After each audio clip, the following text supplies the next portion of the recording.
What's going on, y'all? Hopefully, this mic is working. I decided to use my podcast mic this time around, doing something new. Actually, really just getting back in the groove of talking to a mic. I don't think, well, maybe some of y'all know. I used to have a podcast, the Street Refugee Podcast. It had, I think I was on 30 episodes. And then I decided not to pay for a subscription that kind of mastered my voice, kind of made it sound cool. And it was also a subscription that would get my podcast out to like Spotify and Apple Play and things like that. I just decided not to pay it anymore. And they wiped, with good reason, they wiped my podcast um off of everywhere. But today we are on basic training number 13 and number 14. Some of y'all noticed we did not drop a basic training last week. It was um family week last week, it was food day, and I decided to take a break. You know that I always advocate for taking breaks when need be. So I took a break. Um and also you're getting this in the evening of Monday. And so I took a break this morning as well. Today, we're gonna get into mostly we're getting into spirit. And I know I always touch spirit, and I touch spirit a lot when it comes to creativity. Uh and that's just the truth of the matter to me is that spirit is a big part of your creative process. It's something that I learned in many ways, in many different creative opportunities. I learned that when spirit ain't right, your art ain't right. And and sometimes when spirit ain't right, your art is great, but it still has to do with spirit. And so let's get into it. I'm also cooking dinner at this time. So the timer for the chicken will be the timer that we're out. Again, this is a deluxe episode. We have two episodes in one. I just I wrote my notes for basic training number 13, and I wrote my notes for basic training number 14, and I put them together, and they are in no particular order. But I'm gonna try to make it make sense here. Gonna try to make my notes make sense. Um, what I want to start with, what I want to start with in this one juicy, delicious, extra large training is that something that I don't know if I touched. I don't think I touched it right before the spirit. Actually, this has nothing to do with spirit. Maybe everything to do with spirit, but not really.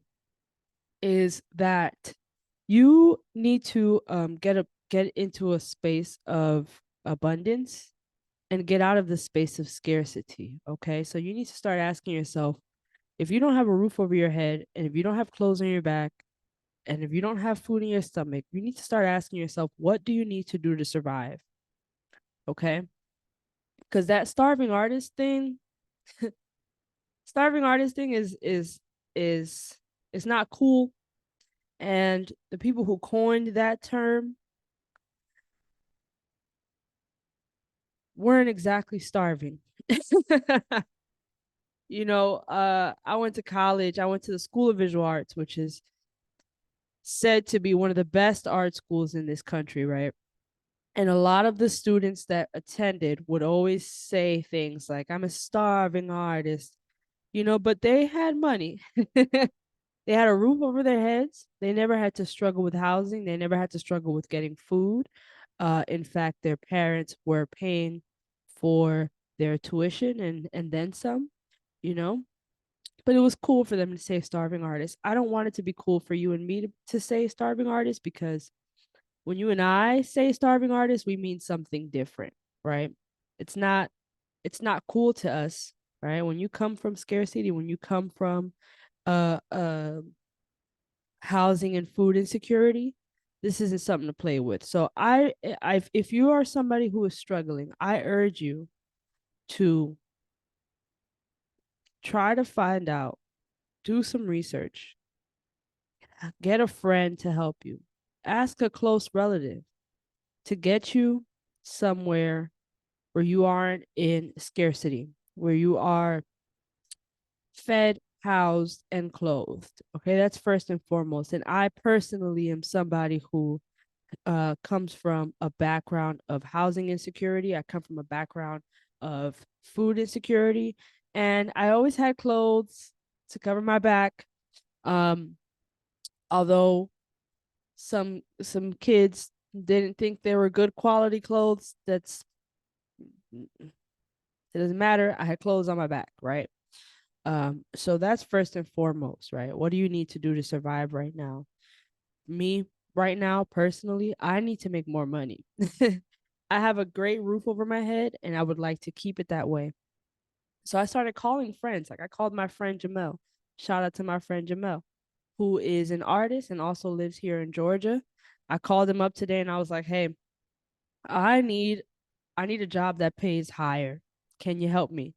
All right, you got to make the steps. Do not wait until it's too late. Do not wait until you really have zero, right, to work with, because then you're gonna be put in a far more difficult position than you really have to be, right? Be proactive when it comes to your survival, when it comes to your home, when it comes to your food, when it comes to your clothing, when it comes to your medicine. If you're somebody who needs medicine on a regular basis, be proactive about that. All right, I cannot stress that enough. That's important when if you're not here, you can't create, okay? So do that first, right? What do you need to do right now to have food in your mouth, to have a roof over your head? I also work a job that has nothing to do with art. Um, it also doesn't pay. It pays, but it doesn't pay enough um for the bills that I have, and that's why I'm also looking for another job. So, what do you need to do right now? It did work when I first got the job. It worked for me because I didn't have to worry about rent. It worked for getting food in my mouth. It worked for getting clothes on my body. So, what do you need to do right now to get food in your mouth, a roof over your head, and clothes on your back? That's what I really wanted to start with. Um, I can't believe I haven't spoken about that sooner. It's probably that should have been number one, but here we are. All right, at 13 and 14, that's the memo. All right, so what is your relationship with spirit? What is your relationship with spirit? Everyone is different, and you can receive your messages however um however is specific to you, right? What I'm talking about today is not how do I say this? What I'm going to speak about today is not the only way that you can communicate with your spirit, but at the end of the day, I want you to start thinking about how do you communicate with your spirit. And this is not so like um it's not like you have to join organized religion, right? When I talk about spirit, I'm talking about the make and model that you already come with here on this earth. You know, if you're somebody who doesn't believe that you already come with a make or model, then that's okay. But when we look at things like astrology, that's what I'm implying. I'm talking about the things that you already come with, right? You were born at a certain time, on a certain day, at a certain place, with certain parents, in a certain predicament. That is your make and model, right? And there are so many different ways, and I'm going to list them out, and I'm also going to give you examples, right, as to how I connect to spirit using those methods. But there's so many different ways that you can connect with that maker model, right? I know that some people say, well, life doesn't come with a blueprint, and I would beg to differ. Life for everyone doesn't come with a blueprint, but yours kind of does, right? And it's not that it comes with exactly step by step. You do kind of have to decode it a little bit, but it does come with a little information, right? And you got to tap into that information in order to tap into your spirit, right? So I'm going to give some examples of some ways that I tap into my make and model, right? Some ways that I tap into uh, my, so to speak, blueprint. Okay. So I spoke about astrology. I am a Scorpio. I'm a Scorpio. And so that information helps, right? I shed a lot. I feel like every few years I kill the old version of myself. And that could be dramatic for you if you're not a Scorpio, but it works for me, right? Because that's my maker model. And, you know, I've never actually thought that about myself, but suppose I was someone who fights, excuse me, suppose I was someone who fights that maker model, um, I might come into some friction, but it works for me.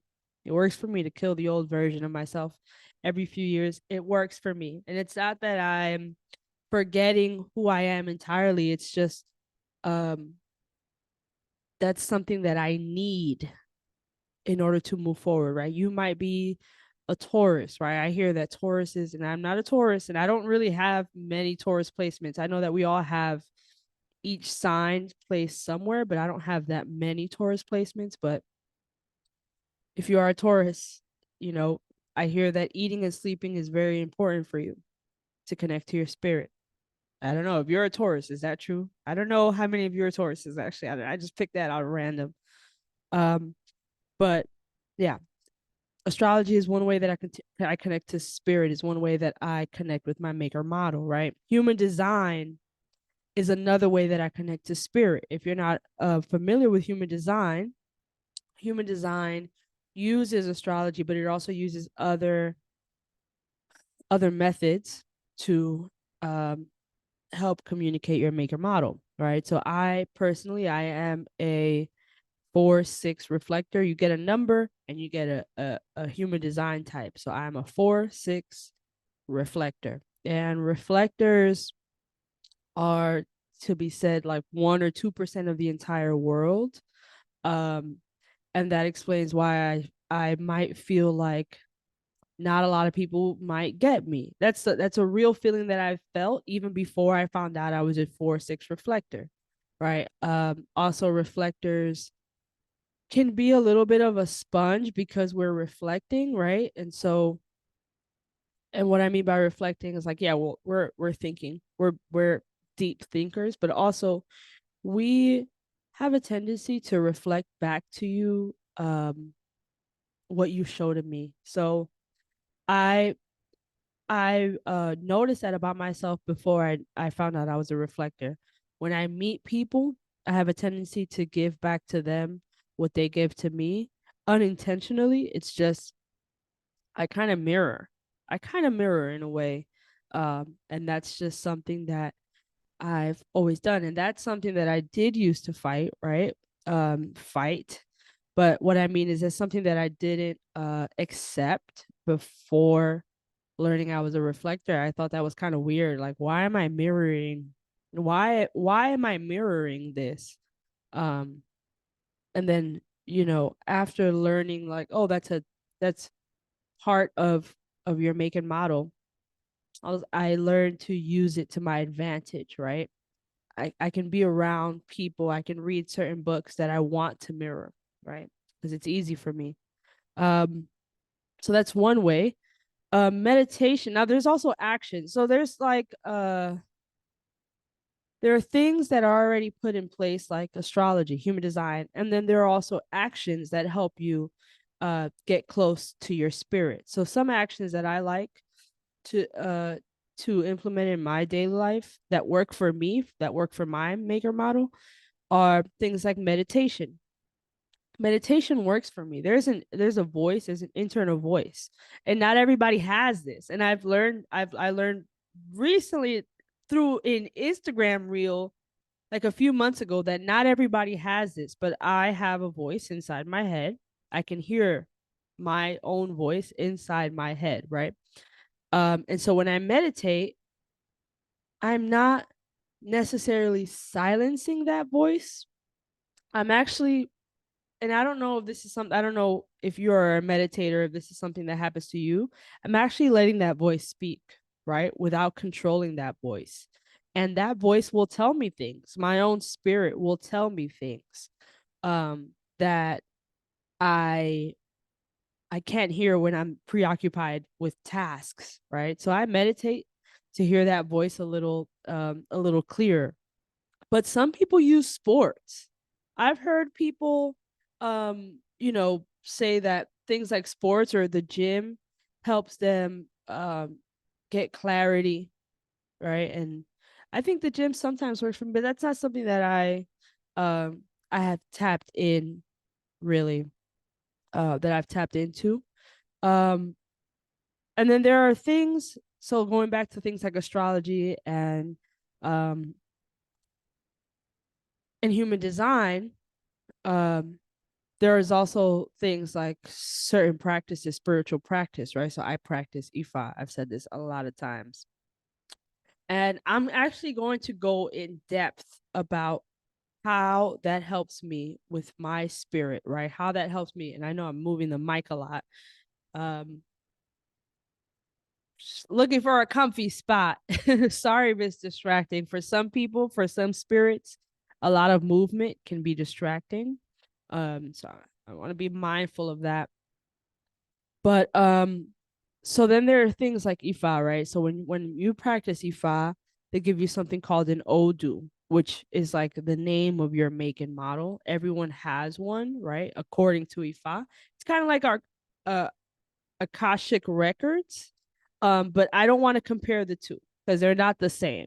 But I just, if you know about Akashic records, it's kind of like that, okay?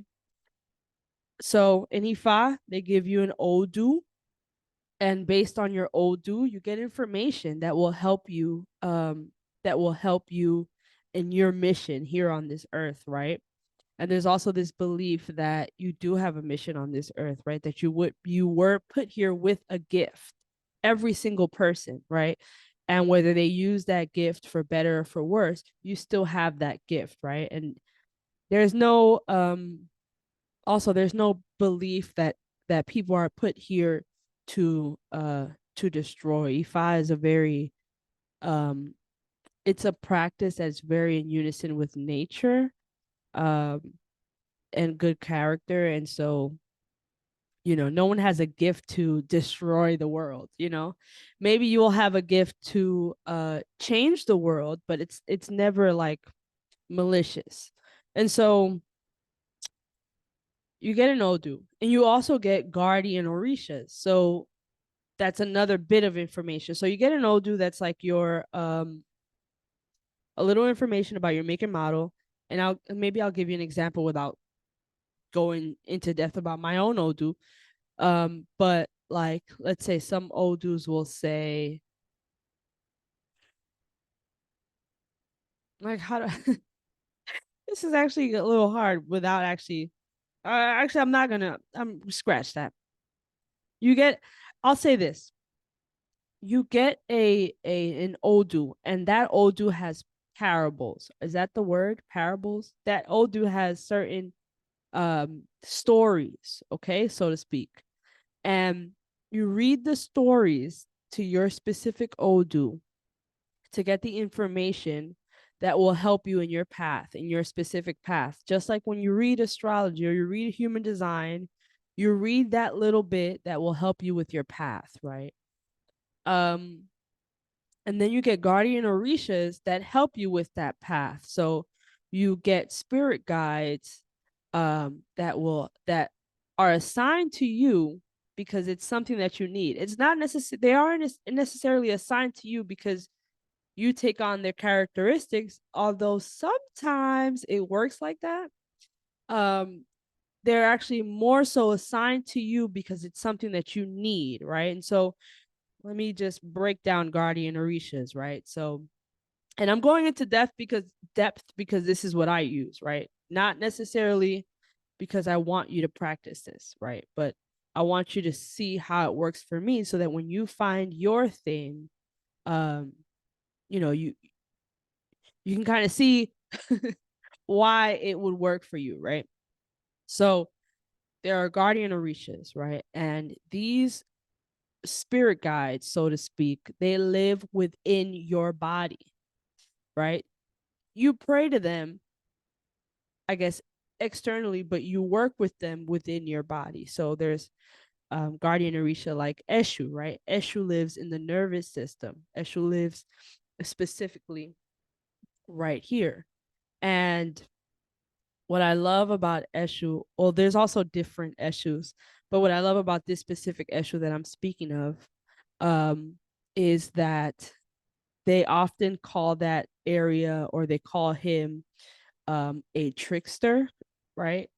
And I'm making air quotes for those of you who are listening and not watching. And I love that because your own nervous system can deceive you, right?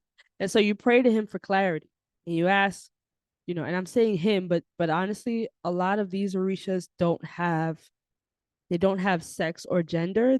A lot of them also, you know, are fluid, but that's neither here nor there. Um, when you pray to Eshu, for instance, or when you talk to Eshu, for instance, you would ask, not to confuse you, right? May I not be confused, right? I understand that because you have so many choices, you have so many options, right? And Eshu is something that opens the door. There are so many doors that you can walk through. When I pray to him, when I talk to him, I'm also like, don't confuse me, right? Let me walk through the door that is in alignment with me, right? You have many options, right? Your nervous system chooses many things. And so that's an example, right? But Eshu is not necessarily, he's not my guardian Orisha. I just have him as an example. Um, should I? Yeah. Let me share my guardian Orishas. Since we're getting so in depth, right? My personal guardian Orishas, so they often give you two, right? Um, to work with when you get initiated. Mine are called Ogun. He is one of them, and Oshun is another one, right? So those are my personal guardian orishas, because those are the spirit guides that are to believe would help me most with my mission, right? Ogun lives in the heart area, and so it's finding it funny because I love so deeply, and I found it very interesting that he was called to me, right? I was called to him to help me in that area. He also helps you with more so with self-love, which is also interesting. With my dating journey and just my own self-love period in my entire life, um, that's been a struggle for me. So it's interesting that that is who is being called to help me, right? Um, he also does a lot of other things that are wonderful, and that help me in many ways. And then there's Oshun, who is called to me to help me with my confidence, to help me with my sensuality, to help me to remember that I am abundant, right? And those are very much reminders that I need daily, right? Both of them. And so I say all that to say, that's one practice that I use to connect with spirit, right? And so there's so many different ways to connect with spirit, but I urge you to connect with spirit, to find your connection with your make and model. Um, yeah, I urge you to do so. However it is that you want to do it, whether it be astrology, whether it be human design, whether it be whatever, whether it be organized religion, whether it be anything. I urge you to do so. Um, so that you can have that conversation with your destiny, right? Also, one thing that we do in Ifa, the last thing I'm gonna talk about Ifa, and I rarely talk about this in depth, so I it's what my spirit wants to do, I guess. We also have this concept of the Ori. We have something called the Ori, which lives up here. Um, Also lives in the navel area, and it translates as your head, right? But it's not necessarily your head, right? It's more so where your destiny lives, right? Which is here and in the navel area, kind of near your gut.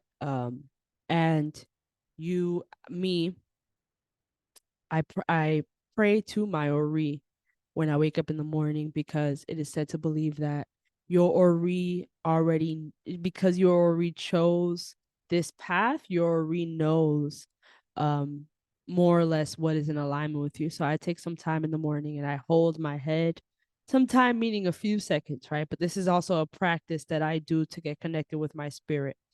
I hold my head in the morning. You know, I'll do like a prayer that is well known for Ori, but sometimes I just talk to my Ori like, on this beautiful day, I thank you for, giving me another opportunity to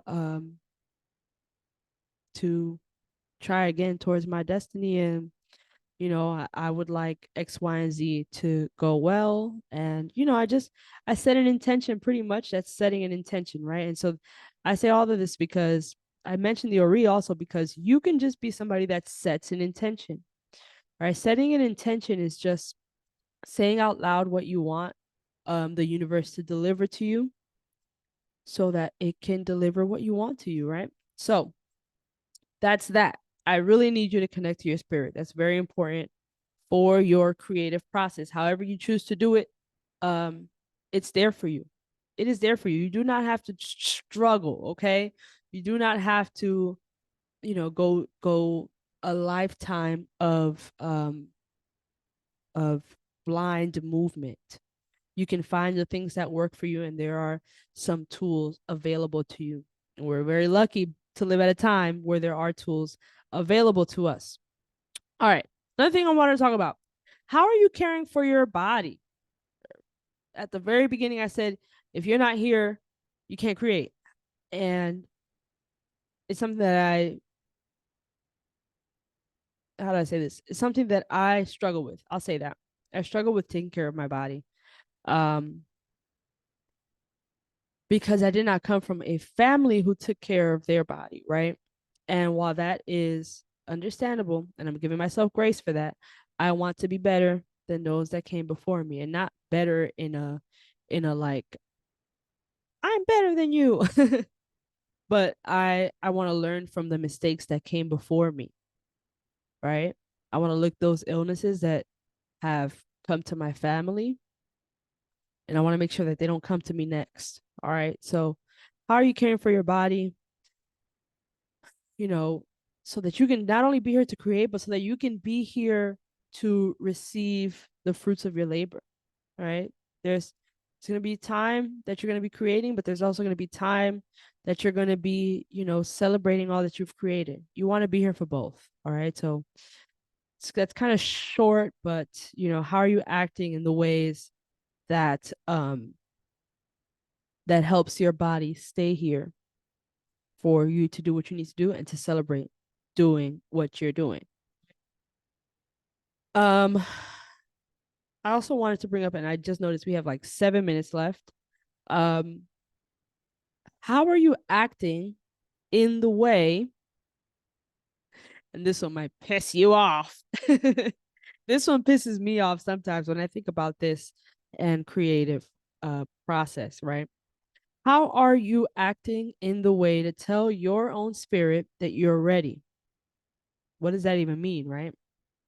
Well, before I lived in this apartment, I knew that I wanted an apartment like this. But where I come from in New York, I was not living like this. Even though I was not living like this, there were holes in my ceiling. The heat, there was no thermostat. I could not control that. It was very noisy. I knew I wanted a quiet space. There were roaches. When I first moved in my apartment, there were mice. And I got rid of that with my snake, which it's not the healthiest, but he turned out to be fine.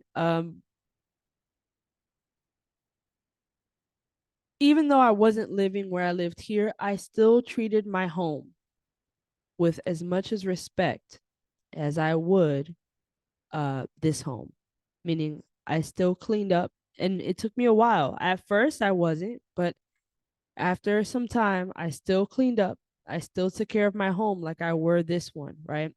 I was still grateful for bath time, even though I knew I wanted a big bathtub with so I could put bubbles in it, I still treated my bathtub that I had as though it were this one, right? And I really want to tell you that you don't have to do this, but that will be lying to you. You have to do this. You have to treat the things that you have, the places that you live, the people that you're with, you have to treat them as though you are already at a place of success. You must. Um, you must. You have to be living as though you are already a successful artist. And that might sound delulu, but it's not. Because the truth is that your success, right? Whatever is measuring your success, isn't what's going to bring you the happiness. Your joy comes first. All right. Womp womp. Whatever dollar amount that's coming your way, whatever attention that's coming your way, that's not where the joy is coming from. The joy has to come first, and you have to find gratitude in what you have and where you are now, right? Um, it's just going to be hard later if you don't. And I know some people say money doesn't buy happiness, but it pays your rent. That's the truth. It doesn't buy happiness, but it pays your rent. And you can be at a better place later on and still not be happy. So try to figure out, where are you not taking care of your things? Where are you not taking care of yourself? Um, where are you not taking care of others? Because it's not something that's just going to come because you're successful. That's just it. And maybe one last. Well, actually, I want to say I did write down one more thing to say about that. So you want to ask yourself, how do you, in what areas do you need to reboot and upgrade, so that your gratitude matches what you want, right? And the last thing that I want to talk about, is control. You can't control everything, right? But there are some things that are in your control. It's very important in this process to ask yourself, what things are you leaving to chance that are actually up to you? Mic drop. What things, I'm going to repeat it. What things are you leaving to chance that are actually up to you? Um, for example,